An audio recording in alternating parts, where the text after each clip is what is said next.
Cette start-up propose une solution logicielle qui permet de visualiser et d'analyser tout type d'images médicales, des scanners, des IRM, en fournissant un logiciel de visualisation sur écran et un logiciel en réalité virtuelle.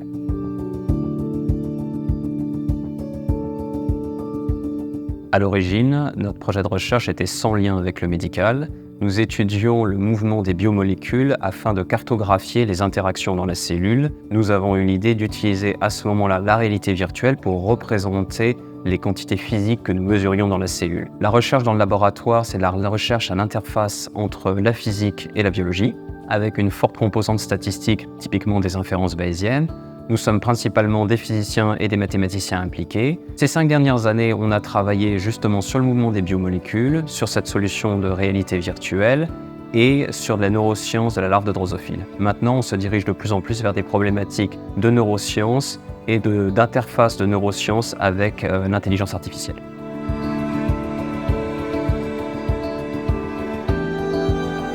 Nous sommes arrivés sur les applications médicales parce que nous collaborions avec l'Institut Curie. En fait, le logiciel avait commencé à être développé et donnait des premiers résultats. Et c'est les médecins de l'hôpital de l'Institut Curie qui ont entendu parler de ce projet au cours de discussions et qui sont venus nous dire « mais est-ce que vous pourriez nous représenter des données ?» Et à partir de ce moment-là, on a vu que la solution marchait directement pour des images médicales et c'est à partir de ça qu'on a commencé à réfléchir aux applications médicales.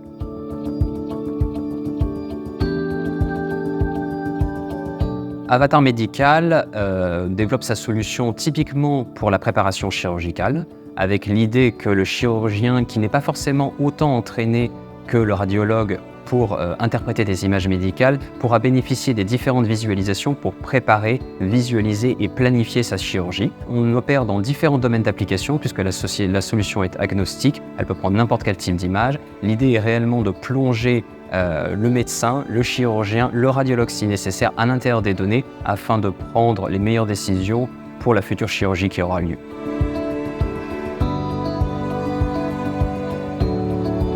Il y avait 2 voies possibles pour passer de la solution Diva, qui était le nom du logiciel, vers des applications industrielles. Il y avait l'idée de trouver un partenaire industriel qui serait intéressé par la solution et ce serait à lui de le déployer. Mais finalement, la solution était quand même assez en avance sur une nouvelle technologie, donc c'était pas si simple que ça parce que c'est pas comme s'il y avait déjà un besoin de ce type de technologie parce que c'était tout nouveau.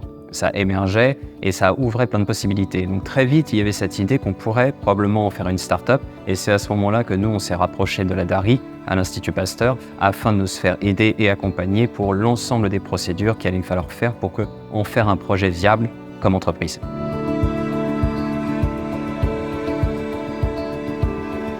À l'ouverture de la société, qui est donc une spin-off de l'Institut Pasteur, on a créé un contrat de collaboration entre la société et le laboratoire. Pour l'instant, elle est utilisée pour une thèse, CIFRE, c'est-à-dire une thèse entre un industriel et un laboratoire de Charlotte Godard, avec 2 types de recherches. Une recherche qui tente à approfondir le rendu des images, la qualité des images et le traitement de celles-ci pour diverses applications médicales, et une autre qui est plus centrée sur le machine learning appliqué au médical.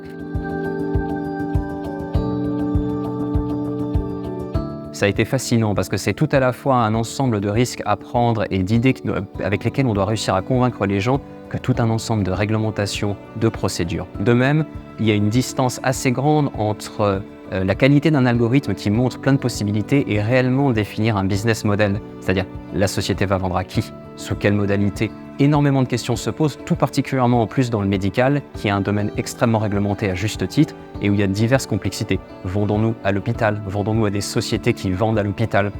Allons-nous faire des partenariats ou non? Toutes ces questions-là ont été très intéressantes. Pour moi aussi, ça a été une possibilité de sortir un petit peu du laboratoire et d'explorer avec les médecins comment réellement une solution s'implémentait à l'hôpital. Et si la médecine s'est développée de cette manière, c'est aussi par le degré de complexité et d'hétérogénéité des cas qu'ils ont à gérer.